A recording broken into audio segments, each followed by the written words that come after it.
નમસ્કાર મિત્રો, આજે તારીખ 29 ઓગસ્ટ 2025 આજની સવારની હવામાન અપડેટની અંદર માહિતી મેળવીએ તો ગુજરાતમાં ભારે વરસાદની સંભાવના છે. ઉત્તર ગુજરાત, પૂર્વ ગુજરાત, દક્ષિણ ગુજરાતની અંદર છૂટાછવાયા વિસ્તારની અંદર હળવા મધ્યમ સારા વરસાદો નોંધાશે. સૌરાષ્ટ્ર કચ્છમાં હળવા સામાન્ય મધ્યમ વરસાદની પણ શક્યતાઓ રહેલી છે. આ રાઉન્ડ 10 સપ્ટેમ્બર સુધી ચાલવાનો છે. આગામી દિવસની અંદર કેવો વરસાદી માહોલ જોવા મળશે, ક્યાં વધુ વરસાદ પડી શકે છે તેની વિસ્તારથી માહિતી મેળવીશું. ચેનલમાં નવા હોય તો ચેનલને સબસ્ક્રાઈબ કરી નાખજો અને વિડીયોને લાઈક આપીને તમામ ખેડૂત ભાઈને શેર કરી દેજો. સૌથી પહેલાં મિત્રો વાત કરીએ તો કપાસ અને મગફળીમાં આવતી ઈયળો અને ચૂસિયા જીવાતનો એકમાત્ર ઉપાય એટલે યુનાઇટેડ ઇન્સેક્ટિસાઇડ કંપનીનું પ્રસ્થાન આવે છે, જેનો છંટકાવ કરીને તમે ઈયળ અને ચૂસિયા જીવાતનો સંપૂર્ણપણે નાશ કરી શકો છો. જે તમને દવા નજીકના કોઈપણ એગ્રો સેન્ટરની મુલાકાત લેશો એટલે મળી રહેશે. વધુ માહિતી માટે નીચે સ્ક્રીન ઉપર નંબર આપેલા છે. હવે મિત્રો વાત કરીએ તો હાલના વરસાદની રાઉન્ડની. તો મિત્રો બંગાળની ખાડીમાં સિસ્ટમ બની હતી, તે લો પ્રેશરમાંથી વેલમાર્ક લો પ્રેશરમાં વધુ મજબૂત બનીને ઘણા સુધી આગળ પહોંચી ગઈ છે. પરંતુ મિત્રો આ સિસ્ટમ ખાસ કરીને મધ્ય ભારત સુધી, મધ્યપ્રદેશ આસપાસ પહોંચતા ઘણી નબળી પડે તેવી સંભાવના રહેલી છે. પરંતુ તેની અસર 2 દિવસથી ગુજરાતમાં જોવા મળી રહી છે.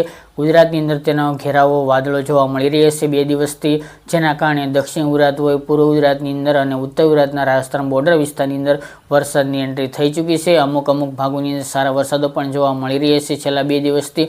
હવે મિત્રો વરસાદની ગતિવિધિ વધુ જોવા મળી શકે છે. હાલના અપડેટ પ્રમાણે મિત્રો રાજસ્થાન અને ગુજરાતની વચ્ચેથી આ સિસ્ટમ પસાર થવાની છે. આમ જોવા જઈએ તો સિસ્ટમનો વધુ અસર ઉત્તર ગુજરાત, મધ્ય ગુજરાત, પૂર્વ ગુજરાત અને દક્ષિણ ગુજરાતમાં જોવા મળશે, જ્યારે સૌરાષ્ટ્ર અને કચ્છના ભાગોની અંદર સામાન્યથી સાવ ઓછી અસર જોવા મળે તેવી સંભાવના રહેલી છે. હજુ પણ સૌરાષ્ટ્રના અમુક વિસ્તારો વરસાદથી વંચિત છે, પરંતુ હજુ પણ આ સિસ્ટમની ત્યાં પૂરેપૂરી અસર થાય તેવી હાલ સંભાવના જણાતી નથી. પરંતુ મિત્રો આ રાઉન્ડ આગામી 10 સપ્ટેમ્બર સુધી ચાલે તેવી સંભાવના રહેલી છે.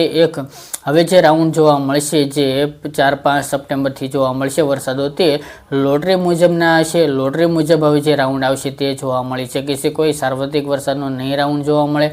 હાલના વરસાદની વાત કરવામાં આવે તો આજે 29 તારીખ થઈ છે. આજે પણ ખાસ કરીને દક્ષિણ ગુજરાત જે ગુજરાત રિજનનો ભાગ છે એના વધુ વિસ્તારો કવર કરે તેવી સંભાવના રહેલી છે. સિસ્ટમ વેલમાર્ક લો પ્રેશરમાં અવશ્ય આવી છે, પરંતુ તે મધ્ય ભારત સુધી પહોંચીને નબળી પડી છે, જેના કારણે તેની અસર ઓછી જોવા મળશે. પરંતુ ગુજરાતના જે વલસાડ, વાપી, કપરાડા, વાની, ડાંગ, આહવા, સુબીર સહિતના ભાગો, નર્મદા, છોટા ઉદેપુર, વડોદરા, સુરત, ભરૂચ, અંકલેશ્વર એ ભાગો, તેમજ દાહોદ, ગોધરા, વડોદરા, આણંદ, મહીસાગર, પંચમહાલ, લુણાવાડા સહિતના ભાગો, અરવલ્લી, મોડાસા, માંડલી એ ભાગો, આ ભાગોની અંદર વધુ તીવ્રતા રહી શકે છે.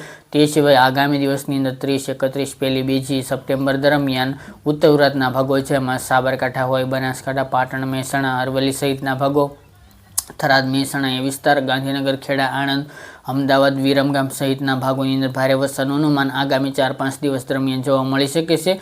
તેમજ આ ભાગોની અંદર મિત્રો 10 સપ્ટેમ્બર સુધી વરસાદની સંભાવના છે તેવું હવામાન વિભાગે જણાવ્યું છે. ખાસ કરી મિત્રો અત્યારે આઈએમડી પ્રમાણે વાત કરવામાં આવે તો ગુજરાતના અનેક વિસ્તારની અંદર મધ્યમ હળવા ભારે વરસાદો નોંધાઈ શકે છે આગામી દિવસની અંદર.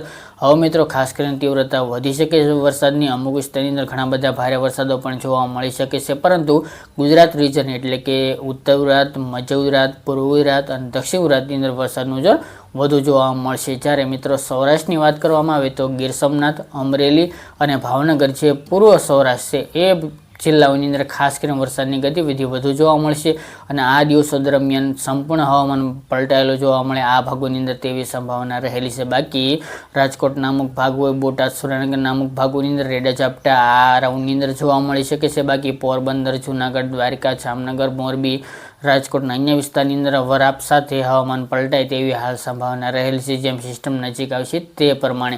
બાકી કચ્છમાં પણ કોઈ ભારે વરસાદની સંભાવના નથી. એકલ દોકલ વિસ્તારની અંદર રેડા ઝાપટા હાલની અપડેટ પ્રમાણે પડી શકે છે.